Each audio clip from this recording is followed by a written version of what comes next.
हाँ, तो good morning students. तो क्लास 12 का अपना टॉपिक चल रहा था प्रायिकता। तो प्रायिकता में प्रश्नमाला 16.2 चल रही थी, जिसमें 1 से लेकर 10 तक प्रश्न हो गए थे, जिसमें एक 8 का छूट गया था। वो कर लेते हैं अभी। सबसे पहले 8 का देखो प्रश्न। 2 सिक्कों को उछाला गया है, तो 2 सिक्कों को उछाला गया है, तो यहाँ पे प्रतिदर समष्टि क्या आ जाएगी? दोनों head tail head and tail. ये आपकी प्रतिदर समष्टि आ गई। उसके बाद में बोला है 2 चित्त आने की प्रायिकता ज्ञात करो, जबकि यह ज्ञात है कि कम से कम 1 चित्त आ चुका है।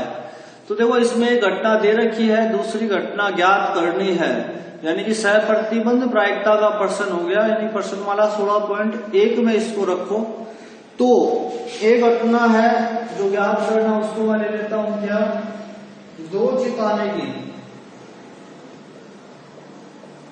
2 चित्त आए ले लिया, बी ले लिया हमने क्या?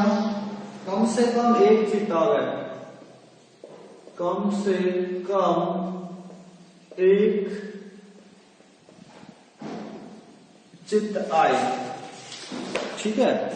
तो देखो यहाँ पे सबसे पहले एक ही जो आउटकम है, दोनों चित्त आए तो मतलब क्या आएगा? चित्त का मतलब हेड, तो दोनों head. Number of outcome of B, कम से कम 1 चित्त आए तो 1 हेड, और दोनों चित्त भी हो सकते हैं। क्या आ गया? कॉमन क्या है इसके अंदर? हेड है। तो प्रायिकता किसकी ज्ञात करनी है? दोनों चित्त आए तो ए बाय बी ज्ञात करनी है।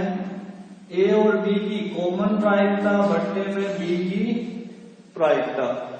तो यहां पे कॉमन प्रायिकता कितनी रहेगी? 1/4। बी की प्रायिकता 3/4। 4 से 4 कट गया, कितना आ गया? 1/3। तो ये आपका प्रश्न संख्या 8 है। Next question number 11।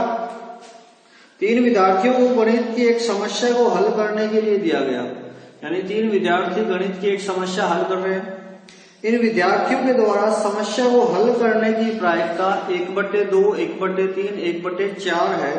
तो समस्या के हल हो जाने की क्या प्रायिकता होगी? यानी 3 विद्यार्थियों को एक क्वेश्चन दे रखा है, एक समस्या दे रखी है, उन तीनों के द्वारा सोल्व करने की प्रोबेबिलिटी, हल करने की प्रायिकता कितनी है? 1/2, 1/3, 1/4। तो माना विद्यार्थी आपके क्या है? A B C. तो ए के द्वारा समस्या के हल हो जाने की प्रायिकता कितनी है? 1/2।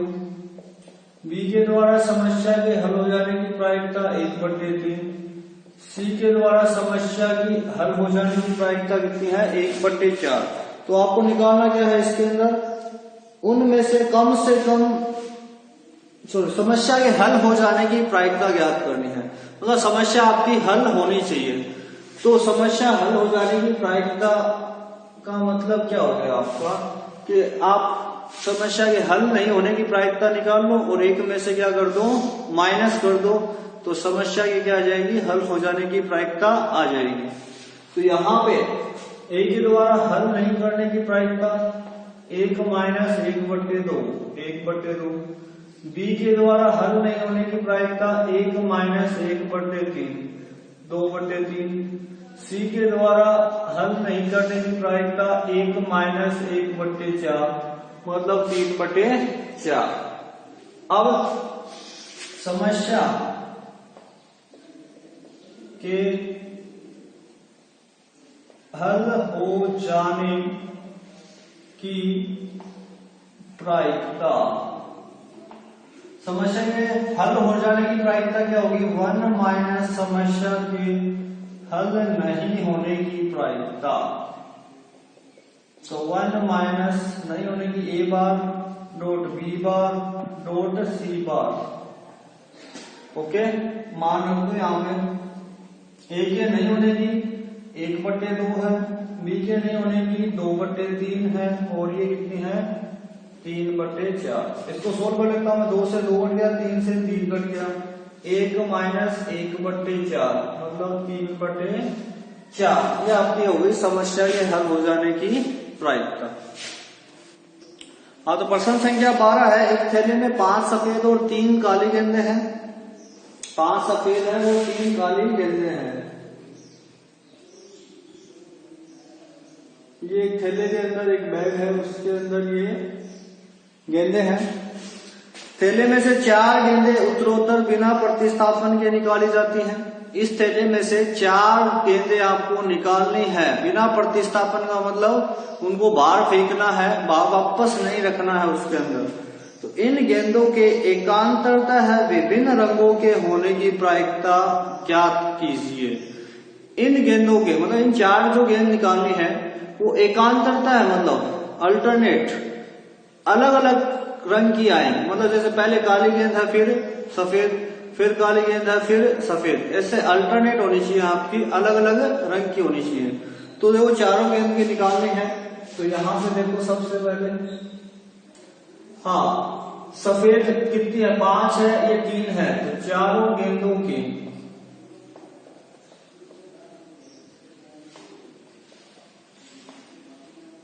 एकांतरता है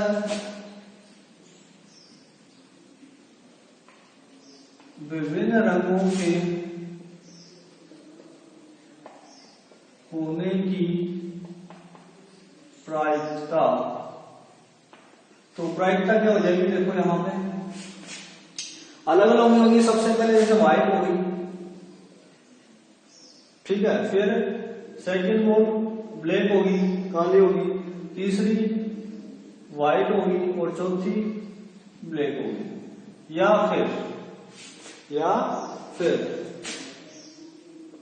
पहली बोल है वो ब्लैक हो सकती है, दूसरी व्हाइट हो सकती है, तीसरी ब्लैक हो सकती है, चौथी व्हाइट हो सकती है। ये कैसे बनेंगे आपके एकांतरता अलग अलग रंग की होने की प्रायिकता में। तो सबसे पहले व्हाइट बोल कितनी है, 5 है, ऐसा डाला लगे एकदम, व्हाइट, ब्लैक, तीसरी व्हाइट, चौथी ब्लैक। यहां पे कैसे, पहली ब्लैक, दूसरी व्हाइट, तीसरी ब्लैक, चौथी व्हाइट।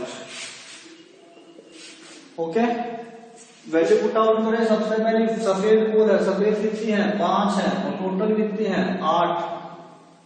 अब क्या है, एक सफेद पोल फेंक दी, टोटल पोल कितनी बच गई, 7 बच गई। तो ब्लैक, सेकंड पोल ब्लैक निकाली, ब्लैक कितनी है, 3 है, और टोटल कितनी है, 7। इसी तरीके से तीसरी सफेद है, अब बोल बच गई अपने पास कितनी, 6। अब सफेद एक फेंक दी, कितनी बच गई, 4 बच गई, तो 4 बाई 6। चौथी ब्लैक, तो ब्लैक एक फेंक दिया आपने, बोल बच गई अपने पास 5, तो 2 बाई 5। इसी तरीके से यहां पे निकालो, पहली ब्लैक, काली गेंद की कितनी हो जाएगी, 3/8। दूसरी सफेद कितनी है, 5, एक बोल कम हो गई, 7। तीसरी ब्लैक, ब्लैक कितनी बचेगी, 2 बाई 6। चौथी सफेद, सफेद कितनी बचेगी, 5 में से गई 4 बाई 5। ये बच गई अपने पास। अब इसको काट लो, 5 से 5 गया, 3 दूनी 6 गया, 2 से 2 गया, 4 एकम 4, 4 दूनी 8, तो 1 बाई 7 दूनी 14। यहाँ पे 5 से 5 गया, 4 दूनी 8, 2 से 2 गया, 3 दूनी 6, 1/14। लघुत्तम कितना आ जाएगा इसका, 14 आ जाएगा। कितना बच जाएगा, 1 प्लस 1 कितना हो गया, 2/14, यानी कि 1/7 क्या आ जाएगी आपकी प्रायिकता हो जाएगी। इसमें अलग अलग रंग का बोला है, ठीक है ना, तो एक साथ बोलता तो W1, W2, W3, W4 ऐसे हो सकता था, B1, B2, B3, B4 एक ही रंग की बोले तो आपके ये चांसेस थे। ओके, हाँ, तो लास्ट क्वेश्चन है इसका 13 का, पर ये प्रश्न वाला आपकी खत्म हो जाएगी। ए और बी द्वारा स्वतंत्र रूप से हल होने की प्रायिकता 1/2 और 1/3 है। 13 का जो प्रश्न है, ए के द्वारा हल होने की प्रायिकता 1/2 है, बी के द्वारा हल करने की प्रायिकता 1/3 है। यदि दोनों स्वतंत्र रूप से समस्या को हल करने का प्रयास करें तो ज्ञात कीजिए कि समस्या हल हो जाती है। तो पहला है आपका समस्या के हल हो जाने की प्रायिकता। समस्या के हल हो जाने की प्रायिकता क्या होगी? प्रायिकता भाई ए कर रहा है तो बी नहीं करेगा, या फिर ए नहीं कर रहा तो बी करेगा, या फिर दोनों मिलके कर लेंगे। समस्या कैसे होनी चाहिए? हल होनी चाहिए आपकी। तो यहां पे प्रायिकता होगी ए की, प्रायिकता होगी बी बार की, प्रायिकता होगी ए बार की, प्रायिकता होगी बी की। स्वतंत्र घटनाएं हैं, ए की प्रायिकता और बी की प्रायिकता। तो यहां पे मैं क्या करता हूं, ए के नहीं होने की और बी के नहीं होने की निकाल लेता हूं। तो देखो ए के नहीं होने की प्रायिकता यहां निकाल लेता हूं। एक में से 1/2 हो जाएगा, 1/2। बी के नहीं होने की मैं यहां निकाल लेता हूं। ए को -1/3 मतलब 2/3। ओके, अब बस सिर्फ क्या रखना, आपको मान रखना है। यहाँ पे ए की प्रायिकता 1/2 है, बी के नहीं होने की 2/3 है, ए के नहीं होने की 1/2 है, बी के होने की 1/3 है, दोनों के होने की 1/2 1/3। तो 2 से 2 बच गया, 1/3 बच गया, 1/6 बच गया, 1/6 बच गया। लघुत्तम यहाँ पे आ जाता है आपका 6। तो 3 दूनी 6, 2 + 1 + 1 मतलब 4/6। तो 2 दूनी 4, 2 दिए 6। तो ये प्रायिकता आ गई आपकी हल करने की। दूसरा बोला उनमें से कोई एक समस्या हल कर लेता है। तथ्यतः एक के द्वारा हल करने की प्रायिकता, एक के द्वारा हल करने की प्रायिकता आपके पास में क्या होगी? ये वाला ऑप्शन बच जाएगा आपका। प्रायिकता ए बी बार, प्रायिकता ए बार बी, यानी उतार दूं मैं इसको एक बार 1/2, 2/3, 1/2, 1/3। हाँ, 3 दूनी 6 लघुत्तम आ गया। यहाँ पे 2 + 1 बच गया, 3/6 मतलब कितना आ गया? 1/2। तो ये एक के द्वारा हल करने की प्रायिकता थी। ये प्रश्नमाला आपकी हो गई कंप्लीट 16.2। नेक्स्ट देखो, इसमें एग्जाम्पल नंबर 15 है। यदि किसी यादृच्छिक प्रयोग से संबंध ए और बी स्वतंत्र घटनाएं हैं, ए और बी स्वतंत्र घटना है, तो ए इंटरसेक्शन बी की प्रायिकता PA.PP के बराबर होगी। तो सिद्ध कीजिए कि ए बार तथा बी भी स्वतंत्र घटनाएं हैं। एक उदाहरण है आपका 15वां। उसका पहला पार्ट है कि आपको सिद्ध करना है कि ए बार और बी भी क्या है? स्वतंत्र घटनाएं हैं। तो यानी कि आपको जो सिद्ध करना है वो ये करना है कि ए बार और बी का इंटरसेक्शन किसके बराबर होगा? आपका ए बार इंटू बी के बराबर होगा। ए बार इंटरसेक्शन बी किसके बराबर होगा? PA bar into PP। स्वतंत्र घटनाएं तभी सिद्ध हो पाएंगे। तो देखो यहाँ पे वेन आरेख सुना होगा आपने नाम। ये मैंने ए माना आपका, ये आपका बी है। ये बोला ए को रिप्रेजेंट कर रहा है, ये आपका बी का, ये बीच वाला किसको करेगा? ए इंटरसेक्शन बी, दोनों का कॉमन को रिप्रेजेंट करेगा। अब ये जो है जगह है आपकी, ये मतलब क्या है? ए से फ्री है, मतलब ए का नामो निशान नहीं इसमें। तो इसको लिख सकते हो आप ए बार। ये किसको रिप्रेजेंट करेगा? ए का रहित क्षेत्र को रिप्रेजेंट करेगा, मतलब ए बार। तो देखो यहाँ पे ये ए बार है और ये बी है। ए बार इंटरसेक्शन जो बी है, ए बार और बी का कॉमन रीजन कौन सा है? ये वाला ही है। इस रीजन को आप क्या लिख सकते हो? यानी कि पूरे बी में से इसको हटा देते हैं तो ये कॉमन वाला, तो ये वाला क्षेत्र बचता है आपका। तो इसको आप लिख सकते हो B minus A intersection B. इससे अपना काम चल जाएगा। यानी कि बी में से किसको हटा दो? A intersection A bar A intersection B को हटा दोगे तो क्या बचेगा, ए बार और बी का कॉमन रीजन बचेगा। तो यहां पे मैं लिखता हूं आपका LHS A bar intersection B. A bar intersection B आपका क्या है, B minus A intersection B, यानी कि प्रायिकता इसकी बी की माइनस प्रायिकता ए इंटरसेक्शन बी की। अब ए और बी दोनों स्वतंत्र घटनाएं हैं, स्वतंत्र घटनाएं हैं तो क्या होगा, पी ए डॉट पीबी होगा, यहाँ पे पी ए डॉट पीबी होगा तो फिर दोनों में कॉमन क्या आएगा, इसमें बी कॉमन आएगा, क्या बच जाएगा 1 minus P A. 1 minus P A कितना है, पी ए बार, तो P A bar into P B आ गया आपका, तो ये आपकी क्या है RHS है, P A bar into P B. तो इस प्रकार से वेन आरेख से आपको इसको सिद्ध करना है। दूसरा भी इसके जैसा ही है। दूसरा जो उदाहरण ए तथा बी बार स्वतंत्र घटनाएं हैं, ए तथा बी बार स्वतंत्र घटनाएं हैं, यानी कि ए इंटू पी बी बार, ये सिद्ध करना है। वही चित्र बनाओ अपना, ये ए, ये बी, ये ए इंटरसेक्शन बी, चित्र बना के दिखाना आपको। ए इंटरसेक्शन बी बार कौन सा होगा अब रीजन, ये वाला, ये आपका होगा बी बार। तो ए और बी बार का कॉमन क्षेत्र आपका ये वाला है, तो ए इंटरसेक्शन बी बार किसके बराबर होगा, पूरे ए में से इस क्षेत्र को आप माइनस कर दोगे तो ये वाला क्षेत्र बचेगा आपके पास, यानी ए माइनस ए इंटरसेक्शन बी। तो अब LHS दे लो अपने,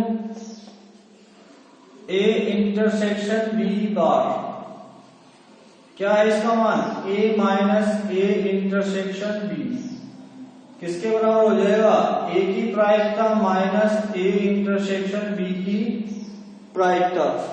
अब ए और बी स्वतंत्र घटनाएं हैं, यहाँ पे ए और बी स्वतंत्र घटनाएं, तो किसके बराबर होगा, P A dot P B के बराबर होगा। दोनों में कॉमन क्या है, ए की प्रायिकता, क्या बच जाएगा 1 माइनस पी बी, और 1 माइनस पी बी क्या होता है, पी बी का बार, यानी बी के नहीं होने की प्रायिकता। तो ये आपकी क्या है, राइट हैंड साइड है। ओके, तीसरा है ए बार तथा बी बार भी क्या है, स्वतंत्र घटनाएं होंगी। तो सिद्ध क्या करना है, ए बार इंटरसेक्शन बी बार इसके बराबर होगा P A bar dot P B bar. तो मैं लेफ्ट हैंड साइड लेता हूं, यहाँ पे P A bar intersection B bar. A bar intersection B bar को मैं क्या लिखता था, ए यूनियन बी के ऊपर बार, ए यूनियन बी के नहीं होने की प्रायिकता 1 माइनस ए यूनियन बी के होने की प्रायिकता। ए यूनियन बी की प्रायिकता क्या होगी, ए की प्रायिकता बी की प्रायिकता माइनस कॉमन प्रायिकता। ओके, ये हो गया 1 माइनस पी ए, बोल देता हूं minus plus minus P B minus minus plus. अब ए इंटरसेक्शन बी की प्रायिकता किसके बराबर होगी, P A dot P B के बराबर होगी। दैट मीन्स 1 माइनस ए की प्रायिकता, दोनों में क्या कॉमन आ रहा है, बी की प्रायिकता कॉमन आ रही है, तो क्या बच जाएगा 1 माइनस ए की प्रायिकता। तो 1 माइनस पी ए आपका क्या होता है, ए के नहीं होने की प्रायिकता 1 माइनस पी ए, इसकी जगह लिख दिया minus P B. 1 minus P A क्या हुआ, ए के नहीं होने की प्रायिकता, दोनों में क्या कॉमन आ रहा है, पी ए बार कॉमन आ रहा है, क्या बच जाएगा 1 minus P B. 1 minus P B किसके इक्वल होता है भाई, पी बी द्वार के। तो ये आपकी क्या आ गई, राइट हैंड साइड आ गई। ओके, एक उदाहरण और देख लो 16 का, यदि और ए और बी स्वतंत्र घटनाएं हैं तो कम से कम एक घटना के घटित होने की प्रायिकता ज्ञात कीजिए। कम से कम एक घटना घटित होने का मतलब ए भी घटित हो, बी भी घटित हो या फिर दोनों घटित हो, और वो किस में आते हैं आपके ए यूनियन बी में, ए की भी आ जाती है, बी की भी आ जाती है और कॉमन भी आ जाती है। तो यानी कम से कम उदाहरण नंबर 16 है, एक घटना के घटित होने की प्रायिकता होगी आपकी ए यूनियन बी के बराबर। तो ए यूनियन बी को सूत्र आप ए यूनियन बी को आपको क्या करना है, सिंप्लीफाई करना है। तो इसका सूत्र क्या होगा, ए की प्रायिकता बी की प्रायिकता माइनस कॉमन प्रायिकता। तो क्या हुआ, ए की प्रायिकता बी की प्रायिकता स्वतंत्र घटनाएं हैं तो पीए डॉट पीबी होगा। दोनों में क्या कॉमन है, बी की प्रायिकता कॉमन है तो क्या बच जाएगा 1 माइनस ए की प्रायिकता, और पी ए की प्रायिकता को क्या लिख सकते हो, ए के 1 माइनस ए के नहीं होने की प्रायिकता, और 1 माइनस पी ए किसके बराबर होगा, पी ए बार के बराबर होगा। अब दोनों में क्या कॉमन आ जाएगा, पी ए बार कॉमन आ जाएगा, क्या बच जाएगा 1 माइनस पी बी। दोनों में पी ए बार कॉमन आ गया, 1 माइनस पी बी बच गया। 1 माइनस पी बी किसके इक्वल होता है, पी बी बार के इक्वल होता है। तो आपसे कभी डायरेक्ट ये भी प्रूव करवा सकता है ए यूनियन बी की प्रायिकता किसके बराबर होगा, इसके बराबर होगी। ये भी पूछ सकता है आपके पास में, या फिर कम से कम एक घटना के घटित होने की प्रायिकता ये होगी, ये भी पूछ सकता है, या फिर नॉर्मली आपको जो क्वेश्चन है वैसे भी पूछ सकता है। ओके।